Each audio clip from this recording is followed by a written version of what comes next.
Kerrie Atherton, welcome to the Motivate Collective podcast. It's great to have you on the show. Thank you, Melanie. It's great to be here. For those who don't know, what exactly do you do? I actually wear a lot of hats, Melanie. I've been working in the addiction and mental health and trauma space for around 20 years now. So I'm a coach, a counsellor, a speaker. I host community events called Stories of Hope Worldwide, and I've been doing that for 8 years now so that people that are going through difficult times don't have to feel alone in their pain and that they've got tangible hope through the stories of other people that have come out the other side to hold on to. And I'm also an author, and I have my own podcast, which I launched last year called Stories of Hope Inspiring Humans with Kerrie Atherton. Amazing. What did you write about in your book? So my books are actually a collection of stories of some of the most powerful, inspiring stories of powerful people that I've interviewed actually, or who have taken to the stage at my Stories of Hope events.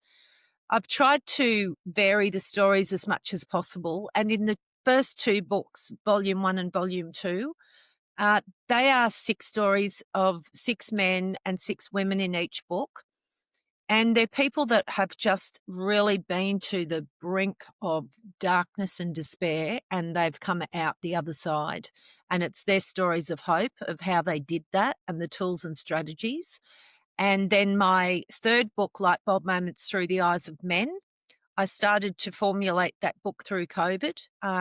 When our events were closed down and we couldn't meet together, I started interviewing inspirational people who had stories of resilience, of overcoming lots of difficult things. And I wanted to share those interviews online at the time with people who just felt like, well, look, COVID struck and they may not have been through other things and they were wondering how they were going to get through COVID. So I'm like, well, let's put some power out there and some stories of people that have really come back from the brink and give everybody in the world hope that they can, if hope can happen for those people, it can happen for them too.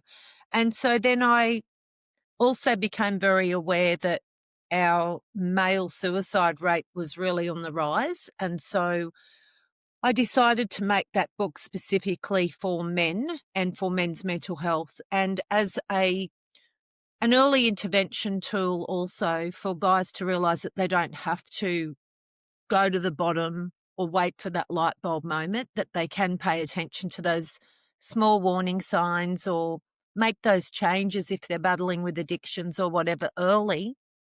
So those 15 stories are from men from the age of 22 to 82 from all around the world who have been through all different kinds of situations. And then my last book is a mind management journal, and it's largely focusing on the aspects of cognitive behavior therapy and the fact that it just doesn't take 21 days to change a thought or a belief, that over 63 days you can really strategically change how you think about things and the way that you move forward. Amazing. What personal experience led you to get involved in all of this? Well, I've been through a lot of childhood trauma, and I was an alcoholic and addicted to pills from the age of 10. And so I got sober at 18. And at that point at 18, my rock bottom was wanting to end my own life. And I had a kind of a divine intervention that day that stopped me from doing that. And I became very passionate about suicide prevention because I had been suicidal from 10 right through to 18. And And let's unpack that. How does that end up happening?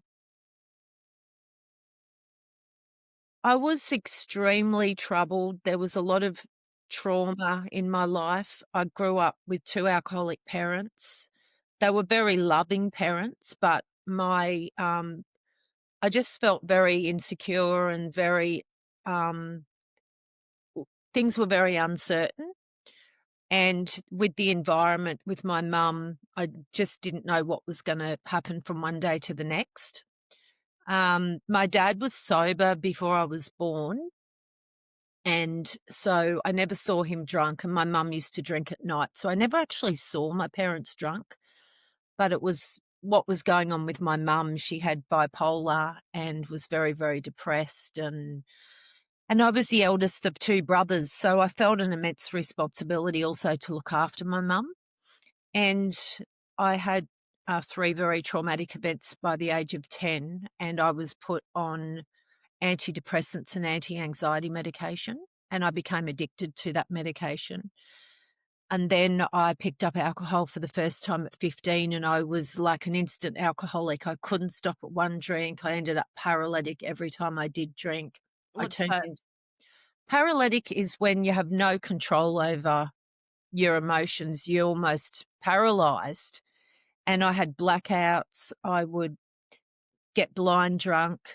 I only ever set out to have 1 or 2 drinks and to just take that edge off life, to just feel to just try and feel normal, to be able to have a conversation with people at a party, to just give me that little bit of confidence to escape from depression, escape from fear, escape from anxiety, escape from social anxiety. But in an alcoholic's brain, there's a part that is different to a normal brain, and that switch that tells you when to stop drinking just doesn't work. So every time I set out to just have a couple of drinks, I would end up not being able to remember what had happened. And I would end up waking up on people's fences and in different people's houses and not knowing how I got there. And the question I would always ask the next day when I was going through the hangover was, I only set out to have a couple of drinks. What happened? It's a big question. How does that happen? Did you just think one more, or I'm curious, did you feel less impact after a drink? And were you in that moment after a drink 1 or 2 thinking, "I'm fine, what difference does one more make?" And did it then just go a step further? We see, I don't know what happened, because that's the thing, that part, as I said, in the brain of an alcoholic, that logic switch that says, "Oh, stop now," it just doesn't work, it's not there. Um, and as much as I tried to just have a couple, I just crossed that line and never know how it ended up happening. And this was a pattern with my drinking, and I've been sober since I was 18, so many, many years, and I sit in AA meetings. I've heard thousands and thousands of stories, and they're all the same, that one drink's too many and 100's not enough. So abstinence is fine, but if you pick up that first drink, there's no guarantee what will happen once we pick up that first drink. Whereas a social drinker can just have 1 or 2 and know that they can, and there's no adverse consequences from that. It has to be all or nothing. Do you see yourself getting addicted to anything else in life? Have you seen people translating that to then switch to becoming a workaholic, or just wanting a bit more and a bit more of something else? It's a very good question, because there definitely is a percentage of the population that do carry the addictive gene. And doesn't mean that they're all alcoholics, but usually people that are alcoholics or have substance abuse disorders, there's usually a dual addiction. So I was also I was addicted to the pills. So I used to abuse pills, and then prescription medication, and then there was the alcohol. I got very bored, so I would change boyfriends and jobs regularly. I used to go to clubs and I'd play poker machines. So, and I often lost money on poker machines. So I had a gambling problem also, in the early days of drinking and getting sober. I'm addicted to earrings. I've got a pair on today. To translate that as an addiction to buying new things, maybe an addiction to getting consumer products that can shape your appearance, that can translate into other people might have a similar addiction. And where do you draw the line? Where do you say this is becoming an addiction? Are you saying that you are getting so many earrings that it affects the rest of your life, maybe through your budget or things getting cluttered, something like that? And that's fantastic question. And I actually was really grappling with this when I was doing some work around addictions recently. And look, what I came up with was if we call them indulgences, because everybody in life indulges in something, but it's what is the cost? And is that cost becoming damaging to yourself or people around you? And so I think that's the really big question there with it is something an addiction. I mean, a lot of people that break the alcohol and drug cycle go on to exercise because exercise releases endorphins, and it's one of, especially for men, the greatest known positive strategy to help them with their mental health. But exercise in itself becomes an addiction for so many. But here's the question, is it something that's harmful to them or others? Usually not. So it's finding those positive strategies, and maybe people with the addictive personality will always do things a little bit to the extreme, but it's trying to maintain that self-control and that balance of, okay, well, let's not let this get out of balance and out of control. I think anything can become a slippery slope. I read Russell Brand's book about addiction years ago, and he said we can get addicted to anything at all. And the slippery slope with exercise is if you were exhausting yourself to the point where you are maybe feeling unwell, then you're taking it too far. If you are, now I'm the opposite of athletic. Also, I'm not saying this as an expert, but any of us can push ourselves to try to achieve something as exercise that's beyond what our bodies can handle instead of gradually building up to it. There are ways where we could be addicted to achieving something in anything and then it goes too far. And so that's part of what we're talking about here, figuring out how we can do something without it going too far, but still stretching ourselves. And for something really destructive like pills and drinks, it could be saying, okay, it could be about saying, let's not have any of that. But with other things that we do need in our lives in some way, I mean, the medication you were taking for someone else, it's helpful. For Yeah. you, you couldn't stop. And that can happen with anything. It's why so many people are workaholics. It's why some people go out to too many parties. It could be anything. And that's great insight. Um, and I guess the question is, what's the reason or motivation behind what I'm indulging in? So a lot of people that I coach and counsel who are workaholics or have burnt themselves out or struggle with overwhelm, they may not have the addictive personality, but what's driving them is their need for love and approval and acceptance. And it may be, not in all cases, but in some people that I've counseled and worked with, they've been brought up with the sense that achieving is the thing that is going to be recognised, and that's what they were praised for by their parents. And if they felt that they didn't achieve, then they were insignificant or wouldn't be loved. So they've developed that core self-belief that in order for me to be loved and accepted in this world, I must be a high achiever. And often that belief can drive people to go on to become workaholics. I guess in my case, and in the case of a lot of people that struggle with actual substance abuse, the avoidance behaviours is to avoid the pain of trauma in most cases. So we drink our feelings, we ingest our feelings, we eat our feelings. So it's looking at that behavior, indulgence, whatever you want to call it, and okay, what's the motivation behind this? And I think everyone in alcoholism is called the disease of denial. And often people that have a drug problem too will deny that they do until they hit rock bottom. But I think deep down in everybody's psyche, they have this inner sense of something's out of control here. And when we don't like that feeling that we're sitting with and it's not creating peace, well, that's when to pay attention and go, okay, well, does this need looking at? Is there could be something really out of balance here, because balance really is the key to a happy life. Whatever balance looks like, and balance could be leaning in one direction one day and another direction another day, but we're saying don't let anything wreck you too much.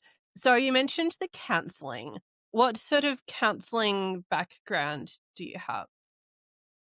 Well, I have a diploma in community welfare counselling, and I also, having my own lived experience of over 40 years in Alcoholics Anonymous, I have so much experience in that field. I've been working with people all my life in the community as a community leader, people that were really at risk, the homeless.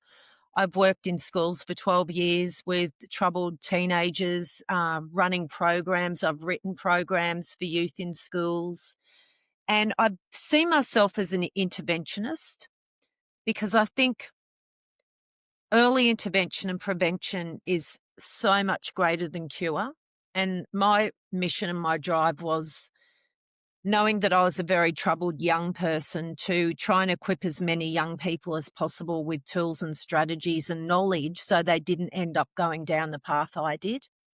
Because as a counsellor and a coach now and a speaker and a mental health first aid trainer, I actually sit with people and I hear the stories of the loss in their life and the trauma, and I help them mop that up.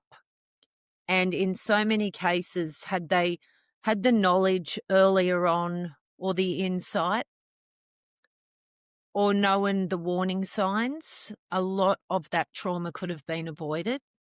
And so I'm really putting myself out there these days as a spokesperson on different topics, because if I can create awareness, awareness brings hope. And that's That what I make set out to do when I started Stories of Hope. I hit my own personal rock bottom. Back to the first question, 8 years ago after losing both my parents and going through what I now call a trauma trigger tsunami of events, which hit me just one after the other, and I could barely get back up. And I desperately searched for somebody that had been through that kind of level of trauma that could tell me I'd be okay, and I actually couldn't find that person. So I decided if I can't find that person, I'm going to become that person for others. And that's when I started this movement, Stories of Hope. We have similar perspectives there because I found that I just wasn't reaching the information that I needed to get back on track. And the podcast, people like you on the podcast, it's becoming revolutionary because we are finding the people who have the answers. And maybe the world is not distributing the access to leadership, the access to information and guidance, or there's a gap that needs to be filled. And you are doing that in Queensland, and I've seen that with people from anywhere. I am so curious. You said that for some of the young people in school, some of these traumas could have been avoided. What's going on there? It's really some of the traumas could have been avoided for people of all ages, really.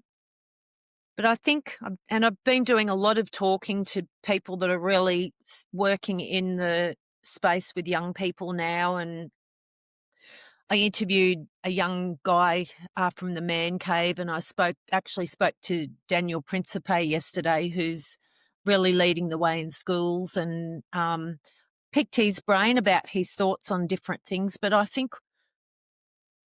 what the big problem with young people now is social media, uh, their definition of self, the false narratives of what success look like, the false narratives of what a boy should be like, what a girl should be like, and the fact that parents are so time poor these days. And I think a lot of parents are struggling to keep up with the different things that their kids are being exposed to on social media. It's like a minefield. I mean, my own daughter is a very young mum. She had my granddaughter at 21, and she's struggling to keep up.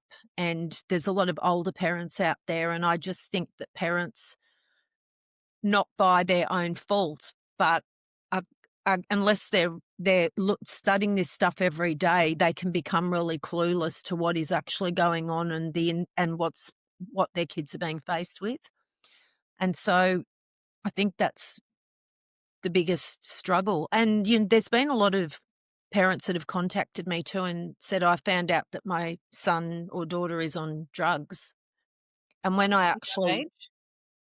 yeah, well, maybe around 15, these parents have come to me and something had happened and they'd just found out. And then when I actually have a chat to the child, they've been smoking weed since year 7. Year 7. So Yes. about age 13, 12, something like Yeah, that. yeah. And in a lot of schools here on the coast, I've been told by those kids that are smoking weed that half the class are smoking weed in year 7. Half the class. So for I'm not anyone saying in every school, okay, but okay, not everybody. yeah, but the particular kids that spoke to me, their schools, half the class in year 7, and they were government schools. Okay, to translate that for those who are listening elsewhere, so you're at the Sunshine Coast? Yeah, Queensland, yeah. Yes. So for those who don't know, Kerry is above Brisbane, the main city in Queensland. So the state above Sydney. It's subtropical. That's what you call it, subtropical, right? Yeah, It's amazing. And it looks like a constant holiday, but behind the scenes, you have schools that might be disadvantaged or simply having social problems. And then these children at around age 12 or 13 are ending up on drugs when they are still developing and finding themselves, finding their identities. And guaranteed, these same kids who are on these drugs are also seeing social media where there are all sorts of issues going on there. yeah, that's well put. That's right. Uh, I have I tried around 6 years ago to put my parents' program out there in the community, and that was called Don't Lose Your Teen in the In-Between. And it was for parents of kids that were about to go into year 7, and I had so much pushback, or it was almost like parents, I even had some primary school deputies in year 6 say, "Oh, no, our kids aren't into that stuff." And, Yes. I'm thinking, you just give it a couple of years, and if there's no warnings put in place and no awareness, they will be. Because I would see kids at the school that I worked at a P to 12 school, and I would see kids that were in year 6 were like the absolute angels of the class, very conservative kids, beautiful families, and they'd be the last kids that you would think would end up accidentally sending a nude photo to a guy, trying drugs. And then 2 years on, they're like totally different children. They were just lost in 2 years, and that was kind of where my motivation for running these programs that I wrote came. Okay, there's so much going on there. Firstly, P to 12, even over here, we have kindergarten that Queensland calls prep. So basically, you're talking about school that's basically age 5 or 6 until the end of school, until age 18. So a big school and all of those ages together. And you brought up some big things. And I think you are educating me because I knew social media was a problem, and that's a whole thing in itself. But if young girls are sending pictures of themselves to guys, that is so serious because you don't know where those photos will end up, and it shouldn't be getting sent to anyone anyway. But it sounds like there's a need for education about how to use the internet. And the slippery slope is that the internet can be used for good, to find information, to Yeah. hear conversations like this, but it's like a good thing is being used for evil. Yeah, that's right. And I heard a statistic the other day that 1 in 200 children now will be sex ordered on the internet. So through AI, a fake video will be made of them or pictures or something like that. It will be sent to them. And even if they maybe did send something as well, a scammer will send them a message and say, if you don't pay this money, or we're going to release these pictures out to all your network. And this is a terrifying thing for young people. I actually know some young people that this has happened to, but 1 in 200 young people are being targeted now. And I think this is plays into why the social media laws have been changed. Now, look, I actually know a lot of therapists and parents that aren't happy with the social media laws. Tell me, I'm curious about this. Yeah. What's going on? It being changed. I think they're worried because also there's a new statistic out now that the loneliest demographic that we have are boys in between the ages of 16 and 24. In society, they're our loneliest demographic. Uh, and 53% of men from the ages of 35, I think, to 55 report feeling lonely as well. But we'll go back to the kids. So for an increasingly number of children, their social network now is online. They find it more and more difficult to socially interact outside the online space. So I think for the parents of those kids, there's a real concern that if they're restricted from certain platforms, that it's really going to impact badly on their mental health. But I'm on the other side. I mean, I've seen the damage of social media far too often, and I think that these laws are really good. And what it means is parents are going to have to become more aware, and they're going to have to knuckle down, and they're going to have to monitor what their kids are doing and how much time is being spent. And as I said before, I'm empathetic towards parents these days because finances are so tough. A lot of parents, both of them have to work in the family, and there isn't a lot of that time to be able to be monitoring what your kid's doing on social media. Um, but parenting's never been an easy job. It's a tough job. And I said this a few weeks ago, and somebody that specialises in the field said it yesterday.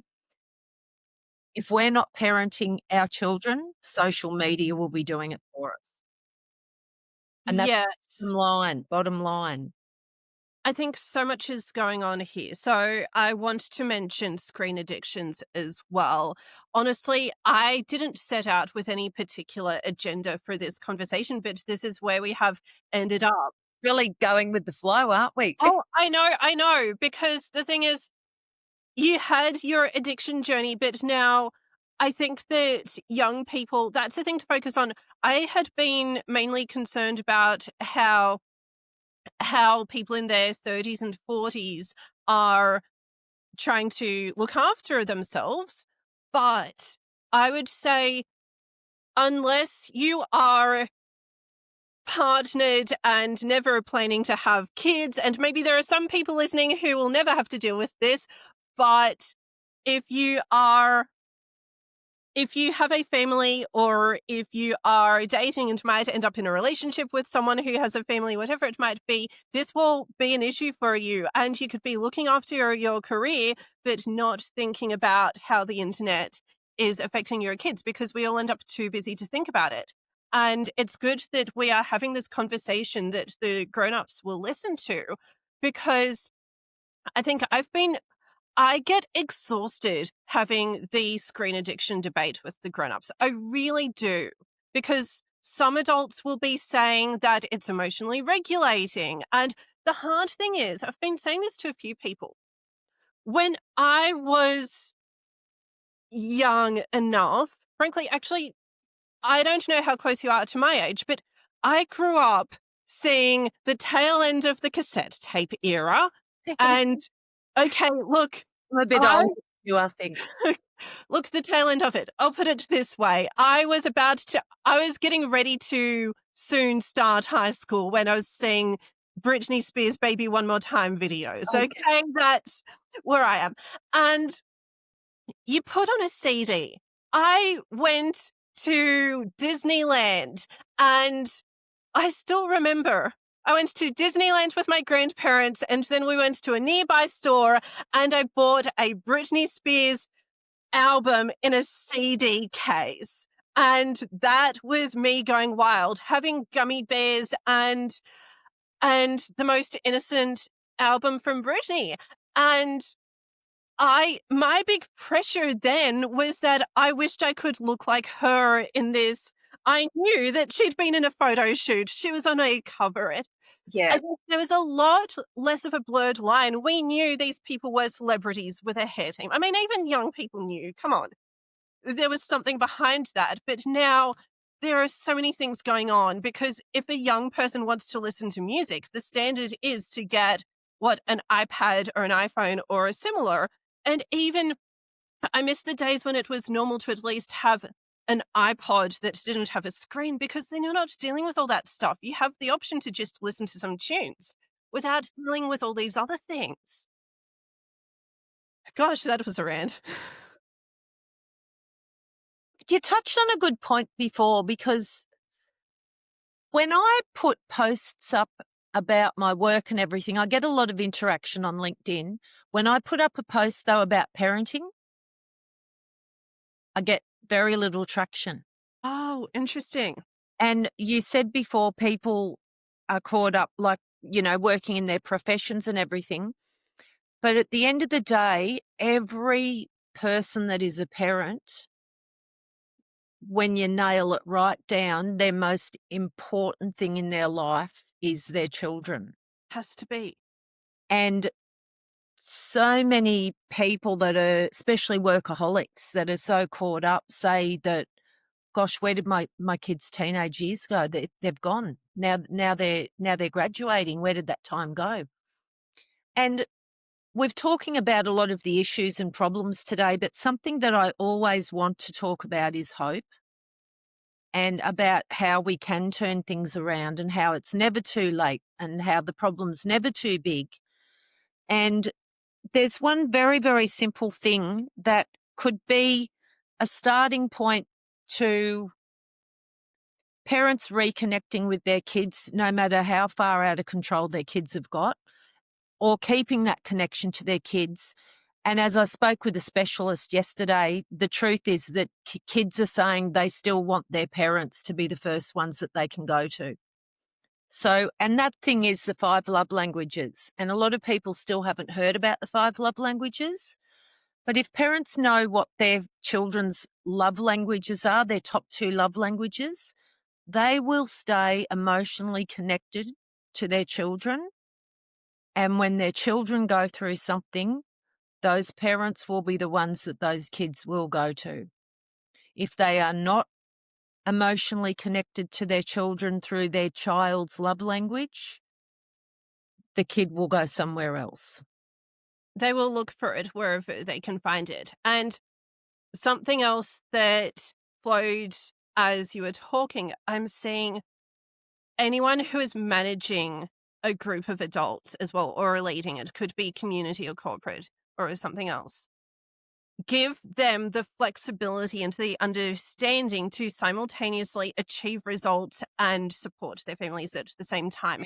This is crucial because let me know if you agree, it looks like the whole balance thing looks like a perfect, neat ideal, and just I want to be pampered at the spa. We're not talking about that. We're not talking about perfect balance. We're saying that if people don't get the minimum flexibility to support both at the same time, then from the stories you are telling, things can get really colorful, and it's better to have the prevention. Absolutely. And something else that is becoming one of our biggest, what's the word to use? Our biggest problems. I don't want to call it our biggest killers, but our biggest problems is comparison. And that comes from social media, and that's hitting every single demographic and every person. You've got for young guys in particular, you've got the narratives with toxic masculine figures out there really dominating about what a young guy should look like, what they should be doing, how successful they should be, and what that looks like. And what that looks like is almost unattainable for the normal person, than these narratives that are being pushed out. And then you've got girls continually comparing themselves on social media. Eating disorders have gone through the roof, and especially there's such a increase with boys with eating disorders now as well.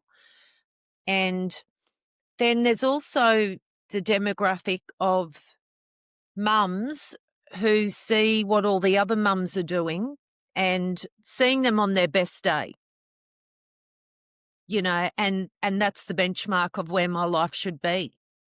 But I think what we all have to remember is what's going on people's worst days. We're not seeing that on social media, and we're only seeing that best day. And so then that should never be the benchmark for how our life should be. And then on the flow on from that, a lot of guys in their 30s and 40s feel pressure to give their family this beautiful life that's being displayed on social media that everyone else is having. And then the financial pressure is absolutely, it's choking. It's enormous. And I know a lot of guys find it difficult to stand up and say, look, we can't have that life. This is the life we can have. And so they're constantly spinning that wheel, trying to make that happen and feeling like a failure if they don't because of what they're being told on social media. So there's just a whole lot of different dynamics going on. And I just say to anyone out there, if you're feeling unhappy or anxious or depressed or uncertainty has really got hold of you, just reach out and talk to some kind of therapist. There's nothing wrong with seeking help. And by seeking help early, and I teach this as a mental health first aid trainer, by seeking help early, there's so much hope for mental health. Now, we all there's a continuum of mental health with poor mental health on one side and good on the other. And we all sit somewhere on that continuum, and we can move from poor to good mental health on any day, week or month, depending on what's going on in our life. So you talk about a continuum, but it seems like the levels can be waves or zigzags. That's it. And I think the good news with that is if we are sitting low for, a few days or something because something's going on in our life, that also means that when those situations subside or get a bit easier, we can move back up to positive mental health. It doesn't necessarily mean I have a mental health disorder. If somebody's been down low for about, 3 or 4 weeks and they can't seem to pull themselves back up, and there's behavioural signs and they're sleeping more and they're not wanting to socialise, like they are warning signs that we talk about and we teach in the mental health first aid training. But it's being self-aware and realising, yeah, look, I might feel a bit down today or this week, but what's going on in my life? And maybe there's a reason for that. And so there I can offer that, optimism of if we are low, it doesn't mean we can't move back up and be positive with the right self-care strategies and the right support networks in place. For sure. And you mentioned going to some sort of therapy. Alongside that, I am keen to hear your opinion about also connecting with in-person community and also online supportive spaces. And this is where I want to differentiate, because we are having this conversation and people will be hearing it on a device. And you would have some sort of online spaces where you share the word about your stories of hope. And I'm so keen to get to my next in-person events, and I love connecting further through online spaces. But whatever people are into, community, I think that there's something magical about community because it can be more ongoing than the 1 hour session, and you can have more people than the one who's focusing just on you. Do you think that is really crucial? Absolutely. Absolutely. And what we talk about in the mental health first aid training is what other networks and support systems do you have in place other than just going to your doctor and going to see a health professional, whether it be a counsellor, psychologist, or whatever? It's so important. And when people come to me privately for counselling, I try and get them engaged in as many other things as possible because the opposite of addiction is connection.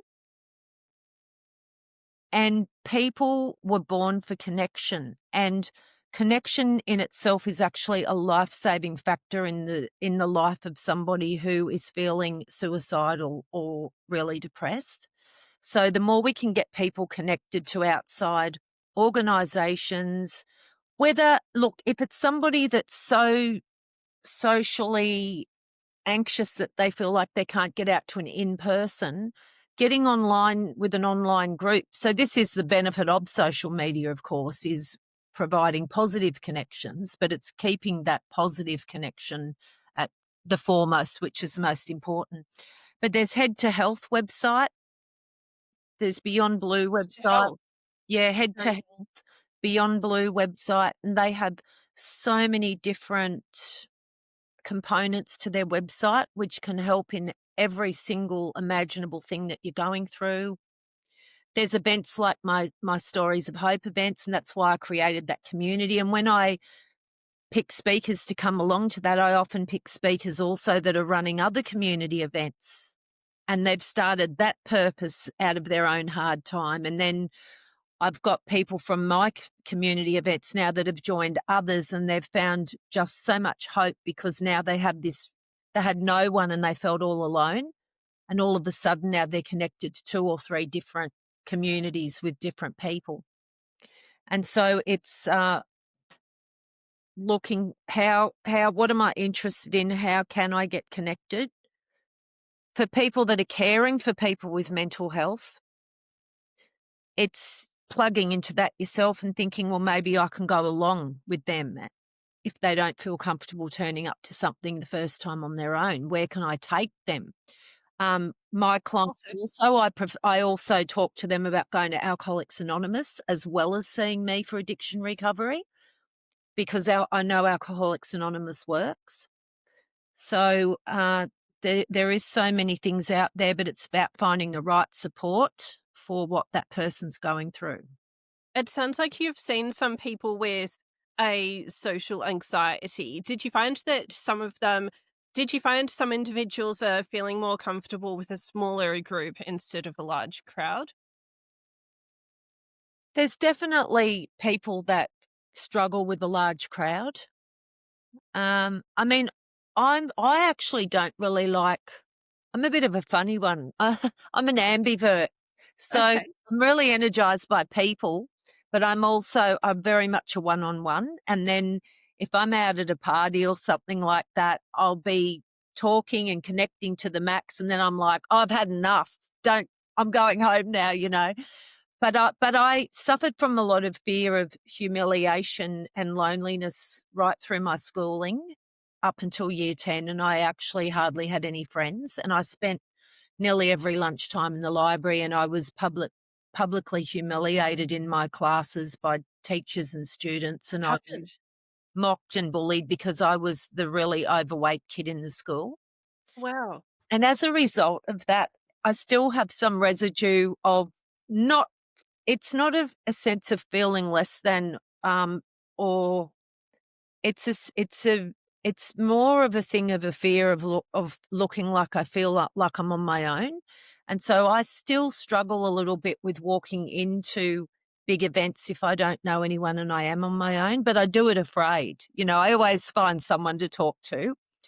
But I heard something a long time ago where if you wanna have friends, you have to be a friend, and I realized that that meant I had to put my fear aside of being humiliated or feeling alone in a crowd, and I had to put that aside, and so what I intentionally do now is to try and connect up with people and make them feel, encouraged, and since adopting that, mentality, I've got so many friends and connections now that when I go for lunch or down for a coffee at Malula Bar, the person with me is like, "How many people do you know?"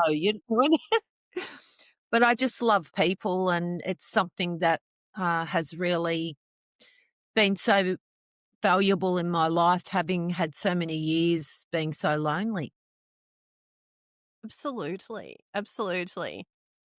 And I think that people can create their own groups, especially if someone is in a space that doesn't have a group like yours, or if they have a niche interest that needs its own group. Absolutely.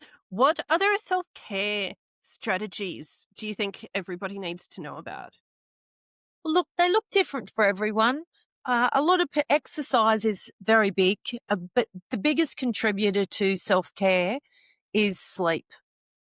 That's become the known number one fact out there in the medical field. That if people want to feel mentally well, they really need to be getting good sleep. Diet is the next one. People who are not eating well or have a poor diet have I'm not don't quote me on this, but I think it's around 700% increased incidences of not thinking. Um, I'm just trying to remember exactly what the statistic was about. Okay, it doesn't have to be the precise words, but I'm curious Yeah. about having common sense or about having an okay mood. Something. Yeah, they're just not being able to think clearly, 700% more likely to not be able to think clearly if they have a poor diet. So, sleeping, diet, but then exercise, I think, is the really big one that everyone it releases endorphins, and we need it for our physical health. I go down and walk at the beach because I love the beach. I catch up with friends. I play the piano. And that was something when I gave up alcohol, they used to say to us in AA, when you give up alcohol, get an interest. And I already played the piano. So that became the thing that I turned to when I was wanting some kind of emotional outlet. And keeping in balance. So they're my main ones, and I also have a faith, so I, spend time with God and pray and read, uplifting books and stuff like that. So they're kind of my self care strategies, but they do look different for everyone. For a guy, it might be playing golf, or getting out and shooting paintballs. Uh, for girls, it might be, shopping in moderation. Yes, it's Bunch of something friends. that will uplift you, whatever it might be. And that's the crucial part because some people might see golf as a social thing where they need to connect with people, or it could be their outlet, or music. It's interesting you brought up music because some communities have a perfectionism about music, but if you can connect with the creativity for the joy of it, and at least privately for fun do some sort of creative activity, then that's using a different part of your brain, and it's letting you just do something for the joy of it without the pressure of something being a job, because Yeah, that's not everything has to be your job. and not everything has to be perfect. I think, like, that was great what you said about the joy of it. Whatever things are pure, lovely, bring you joy, happiness, they in and they're not, breaking the law, you can't get enough of those things, can you? And I think, going on holidays, giving yourself a break, giving yourself some time to be kind to yourself. And in my really, really darkest times, sometimes it was just sitting in my room and reading that book and burning a candle that smelt nice. When I Something simple. so low, anything that appeals to your 5 senses can be so lifting of your mood and emotions. Absolutely. So, I want to wind up. I normally ask for three actions anyone can take, but I think we're just looking at a whole lot of actions. So I want to next step to how can people reach out for help? Do you support people beyond your events in other ways?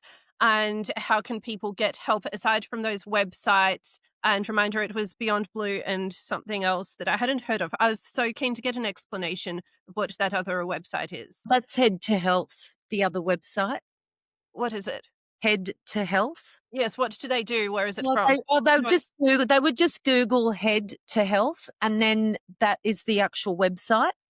So to be okay, okay. Is www.headtohealth. it from an organization? Is it an NFP, or is It's it just it's a government website, what's the government website? and Okay, it's just really, created for the health of people, and it's got a lot about mental health and that. Yeah, but I see private clients, and I also, I see private clients for addiction and trauma counselling, and I see business people who are burnt out and broken down in life, and I have a coaching package for them, especially for people that feel like they're really disconnected from themselves and finding it hard to connect with others as well through the overwhelm of life. And so that's through my website, www.empower, EMPOWER, lifesolutions.com.au. And my other website is my Stories of Hope, which is www.storiesofhope.com.au. And one way that people can be helped, is through listening to the podcast. If they can't get to one of my events, they can listen to my Stories of Hope podcast, and and this one as well. yes, I See was the just other about episodes of to this say, and podcast, of course. your podcast as well. And I think podcasts are great for that, because even when you could be at home and just feeling so low and feeling like I just haven't got it in me to go out and connect, but when you're sitting there listening to two people talking and connecting, it just does something in you, because you feel part of that conversation and you can hear voices talking. And so my really big thing that I would say to anyone is together is better. Don't do life alone, and don't let others do life alone. Together is better. Kerry, thank you so much for being on the show and sharing your wisdom. Thank you, Melanie. It was a real pleasure.